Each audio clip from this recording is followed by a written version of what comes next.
Hello everyone, welcome back to my channel. आज मैं वांगसन फन फिक्सन पार्ट 8 शेयर करने वाली हूँ। तो चलिए आज का पार्ट शेयर करते हैं। लास्ट पार्ट में आप लोगों ने सुना था लैंजन ने एक बेबी बॉय को जन्म दिया था। कुछ दिन उसी शहर में रहने के बाद वो दोनों अपने बच्चे को लेकर घर आता है। लैनचिरन और लैनसीजन जब दरवाज़ा पर खड़ा उन दोनों को देखता है बहुत खुश था। विंग की गोद में सिजुई था और विंग के पास लैंजन खड़ा था। एकदम कंप्लीट फैमिली लग रहा था। खुशी के साथ साथ एक सैडनेस भी था, क्योंकि वादे के मुताबिक विंग को अपने बच्चे को लेकर इस घर को छोड़ देना था।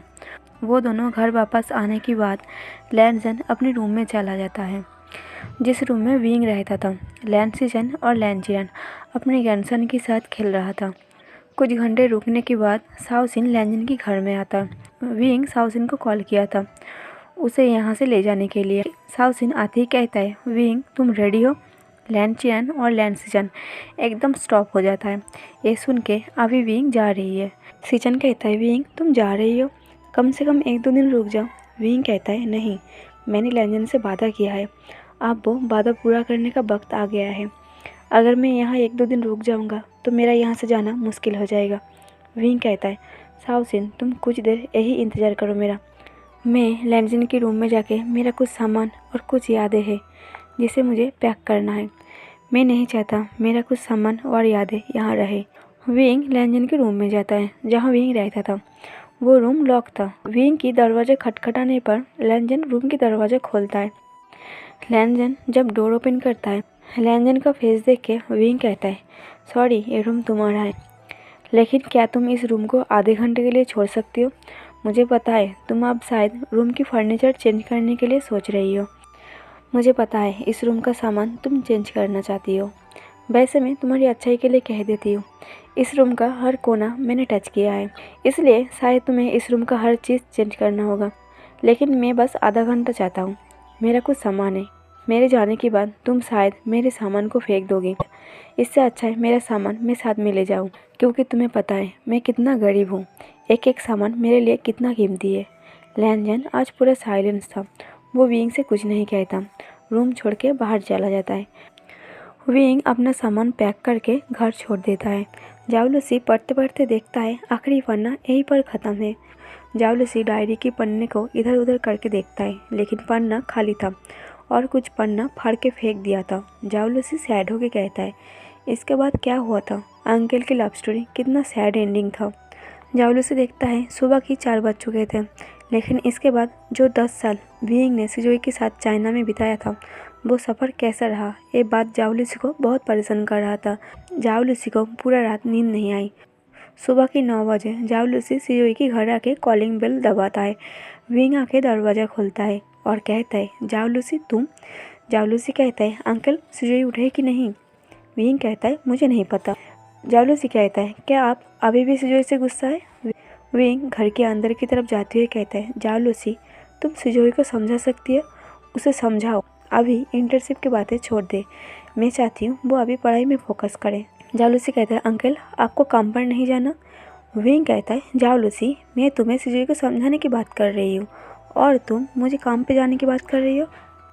विंग कहता है, जाओलूसी शायद तुम मेरी बात अच्छे से समझे नहीं। जाओलूसी कहता है, मैं आपको बात अच्छे से समझ गई, मैं आपकी बात सिजुई को अच्छे से समझा दूँ, लेकिन आप अब काम पर जाइए। विंग कहता है, जाओ, पर मैं इतना जल्दी काम पर नहीं जाता, कम से कम 10 तो बजने दो। जाओलूसी कहता है, मुझे वो सब नहीं पता, बस आप काम पर जाइए। विंग कहता है, अच्छा ज़बरदस्ती है, पर मुझे अभी काम पर नहीं जाना। जाओलूसी कहते हैं, अंकल आप समझ नहीं रहे, मुझे सिजुई के साथ कुछ अकेले टाइम स्पेंड करना है। विंग कहता है, तुम तो अजीब हो, ऐसे डायरेक्टली कौन कहता है? जाओलूसी कहता है, मैं कहता हूँ। जाओलूसी विंग को ज़बरदस्ती रूम में भेज देता है रेडी होने के लिए। विंग क्यूट सा फेस बना के सोचता है, आजकल तो मेरा चलता ही नहीं, पहले सिजुई और अब जाओलूसी। विंग रेडी होकर रूम से बाहर आता है। जाओलूसी विंग को धक्का देते हुए कार के पास ले जाता है और कहता है, आज का दिन अच्छे से एंजॉय कीजिए। ऐसा कह के जाओलूसी मेन दरवाज़ा बंद कर देता है। उसके बाद जाओलूसी सिजुई के पास जाके सिजुई को उठाता है। सिजुई कहता है, जाओलूसी मुझे सोने दो। जाओलूसी कहता है, सिजुई उठो, मुझे जानना है अंकल के घर छोड़ने के बाद क्या हुआ था। सिजोई नींद में कहता है, जाओ लूसी, परेशान मत करो, सोने दो मुझे। जाओ लूसी कहते हैं, नहीं, कॉलेज जाने से पहले मुझे जानना है उसके बाद क्या हुआ था। अंकल ने आगे की लिखावट क्यों फाड़ के फेंक दिया। इधर विंग देखता है कार की चाबी रूम में ही रह गया है। विंग वापस घर के अंदर जाता है। विंग जब चाबी लेने के लिए रूम में जाता है, विंग को सुनाई दे रहा था जाओ लूसी सिजोई को उठाने की कोशिश कर रही है। विंग स्माइल करते हुए रूम में चला जाता है। विंग चाबी ढूंढ रहा था। इधर उधर ढूंढने के बाद विंग को चाबी मिल जाता है और चाबी लेके रूम से बाहर आता है। तब विंग को सुनाई देता है जाओ लूसी कह रहा था, सिजोई उसके बाद क्या हुआ था ये जानने के लिए मुझे पूरी रात नींद नहीं आई और अंकल ने वो सब पन्ना फाड़ के क्यों फेंक दिया। तब विंग शॉक था। आखिर जाओ लूसी को क्या जानना है। विंग सिजोई के रूम में आता है और कहता है, जाओ लूसी, तुम किस बारे में बात कर रही हो और तुम्हें क्या जानना है। जाओ लूसी डरते हुए खड़ा हो जाता है। सिजोई भी नींद से उठ जाता है। विंग कहता है, तुम दोनों किस बारे में बात कर रही हो। जाओ लूसी कहते हैं, अंकल, दरअसल मुझे आपके और मिस्टर लैन के बारे में जानना था, तो मुझे सिजोई आपकी डायरी दिया था। वो डायरी रीड करने के बाद मुझे सब कुछ पता चल गया है। आप उस घर को क्यों छोड़ दिया था, उसके बाद क्या हुआ था मुझे नहीं पता। विंग कहता है, जाओ, वो सब बातें जानकर तुम क्या करोगी। छोड़ दो, जो हुआ सो हुआ, अब ये सब यहीं पर स्टॉप करो।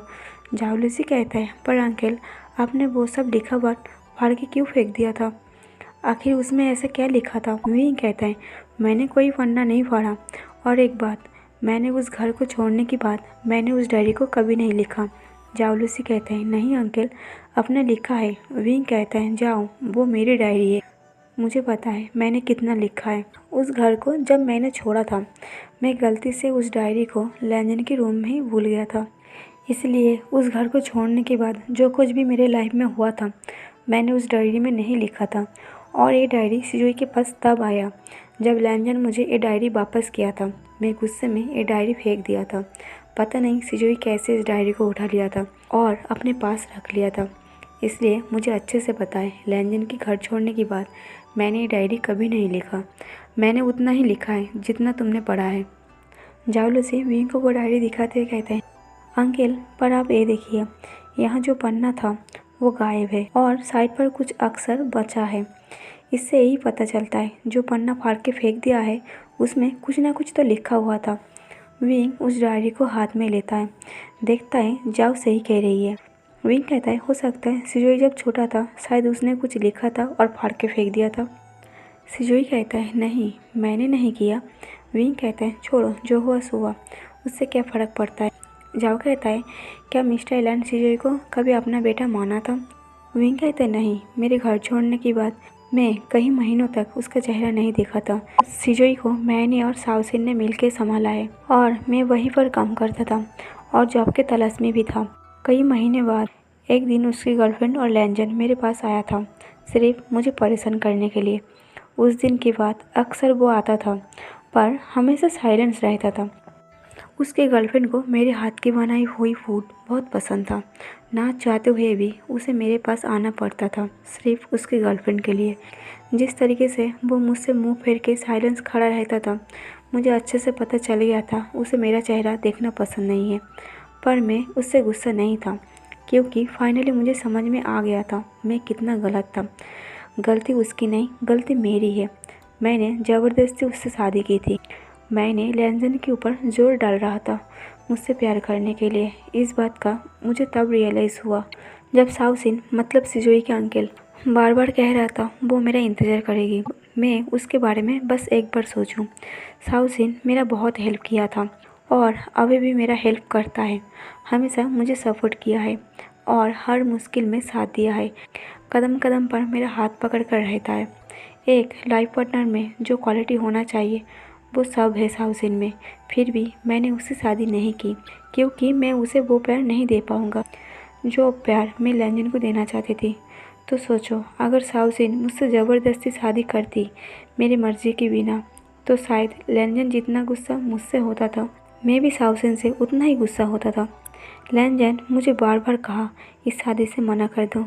वो ये भी कहा था मुझसे शादी करके अपना ज़िंदगी बर्बाद मत करो, लेकिन मैंने वो सब बातें इग्नोर करके उससे शादी कर ली। नतीजा तो यही होना था। ज़बरदस्ती किसी का प्यार हासिल नहीं किया जा सकता। ये बात रियलाइज़ जब हुआ, मैंने हिम्मत करके लैंजन से एक बार सॉरी कह दिया था। तब लैंजन मुझसे यही कहा था, यहाँ से कहीं दूर चले जाओ, मेरे सामने मत आना। वो मुझसे चाइना छोड़ने की बात कर रही थी। मैंने उसका बात का बुरा नहीं माना था। उस दिन के बाद हम दोनों ने एक दूसरे से कभी भी बात नहीं की थी। उसका रास्ता अलग, मेरा रास्ता अलग हो गया था। फाइनली साउसिन ने मुझे एक जॉब अरेंज कर दिया था। मैंने सिजुई के साथ अपना ज़िंदगी अच्छे से गुजर रहा था। मैं खुश था। मैंने अकेले ज़िंदगी जीना सीख लिया था। ना वो मुझे कभी मुड़ के देखा, ना मैंने कभी उसे मुड़ के देखा। एक ही शहर में रहते हुए भी हम दोनों अनजान बन गए थे। सिजुई 5 साल का हो गया था। सिजुई साउसिन के बहुत करीब था। आधा टाइम साउसिन सिजुई के साथ ही रहता था। स्कूल से ले आना, घुमाना, सिजुई का हर जिद पूरा करना उसका हॉबीज़ बन गया था। एक दिन सिजुई मुझसे कहा, उसका डैड कहाँ है। सिजुई को मैंने कहा था, उसका मॉम मैं हूँ। अब तक दुनिया को यही पता है, उसका मॉम मैं हूँ। मैंने कभी नहीं कहा मैं उसका डैड हूँ। सिजुई ने जिद किया था, उसे अपने डैड से मिलना है। मैंने सीक्रेटली एक बार लैंजन के ऑफिस के सामने सिजुई को लेके गया था, लैंजन को दिखाने के लिए। मैंने सिजुई को कहा था, दूर से ही देखना, उसके पास मत जाना। लेकिन लैंजन को देखते ही सिजुई मेरे हाथ को छुड़ा के डैड कह के लैंजन की तरफ भाग के गया था और लैंजन के पैरों को जकड़ लिया था। मैं हैरान था। लैंजन इतने छोटे से बच्चे को आंखें दिखाते हुए कहा था, मैं तुम्हारा डैड नहीं हूँ। वो अपने बच्चे को देखना तो दूर, उसे खुद से अलग कर दिया था। सिजुई फिर भी कह रहा था, आप ही मेरे डैड हो। मेरे मॉम ने मुझे कहा है आप मेरे डैड हो। और जब मैं लैंजन के पास गया, उसने मुझे कहा, क्या तुम फिर से कोई चाल चल रही हो। मैंने सिर्फ लैंजन से इतना कहा, सॉरी लैंडमार्क जी, ऐसी गलती दोबारा नहीं होगा। सिजुई तब से 5 साल का था। उसे इतना समझ नहीं था। फिर भी अगर सिजुई को कभी कभार लैंजन दिख जाता था, वो डैड कह के लैंजन के पास चला जाता था और हर बार की तरह सिजुई के ऊपर गुस्सा हो जाता था और चिल्लाता था। सिजुई जब 8 साल का हो गया था, एक दिन मैं और साउसिन दोनों ही एक काम पर फंस गया था और सिजुई की स्कूल छुट्टी हो गया था। मैं टाइम पर स्कूल पर नहीं पहुंच पाया था। सिजुई वॉचमैन के पास खड़ा होकर रो रहा था और तब स्कूल के सामने उसे लैंजन दिखाई देता है। सिजुई फिर से एक बार लैंजन के पास डैड कह के भाग के गया था। सिजुई को लगा था शायद उसके डैड उसे लेने आई है, लेकिन लैंजन हर बार की तरह सिजुई को खुद से दूर करता है और कहता है, तुम अपने डैड की तरह जिद्दी हो, वो भी बिल्कुल तुम्हारी जैसा था और अब तुम भी ऐसे बन गई हो।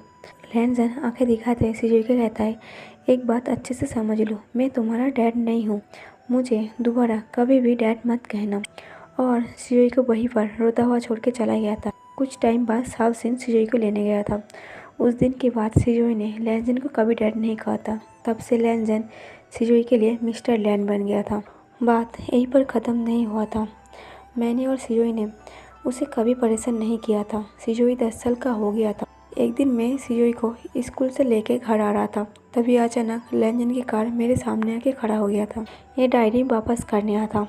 उसका चेहरा देखते ही मुझे वो सब बातें याद आ गया था जब उसने सिजुई को रोता हुआ छोड़ दिया था। मुझे उससे कुछ नहीं चाहिए था, बस इतना चाहिए था, वो एक बार अपने बेटे को सिर्फ एक बार गले लगा ले और सिजुई को एक बार डैड कहने दे। दुनिया के सामने ही ना सही, लेकिन अकेले में तो वो कर ही सकता था। इसीलिए मैंने उससे अपना गुस्सा जाहिर नहीं की थी।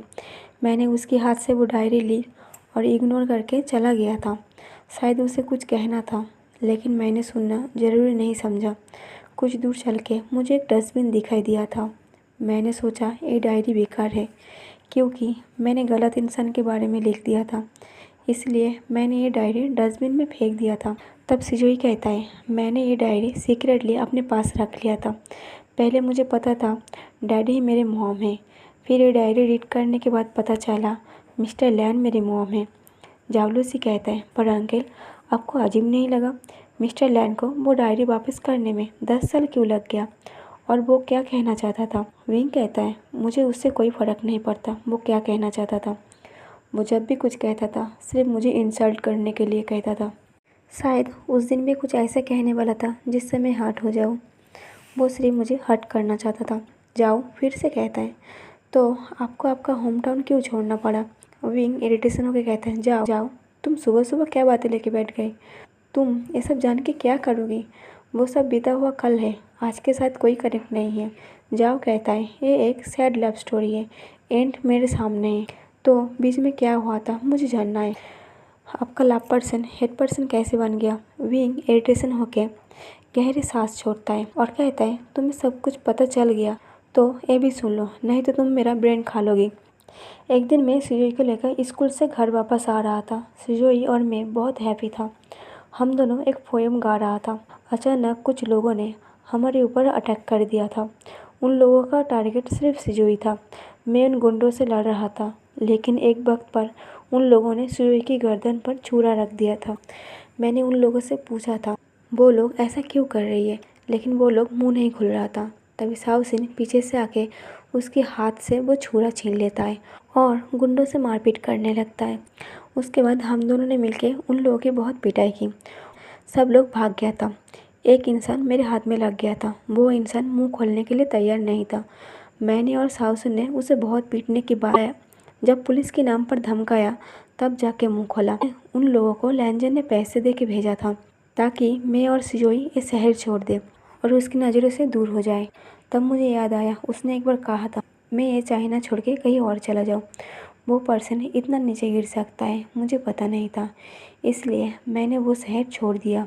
उसके डर से नहीं, क्योंकि मुझे उसका चेहरा नहीं देखना था। तब से वो मेरा हेड पर्सन है। अब बात बर्दाश्त की बाहर था। उसे मुझसे प्यार नहीं था, मैंने मान लिया था। सिजोई को उसे एक्सेप्ट नहीं करना था, वो भी मान लिया था।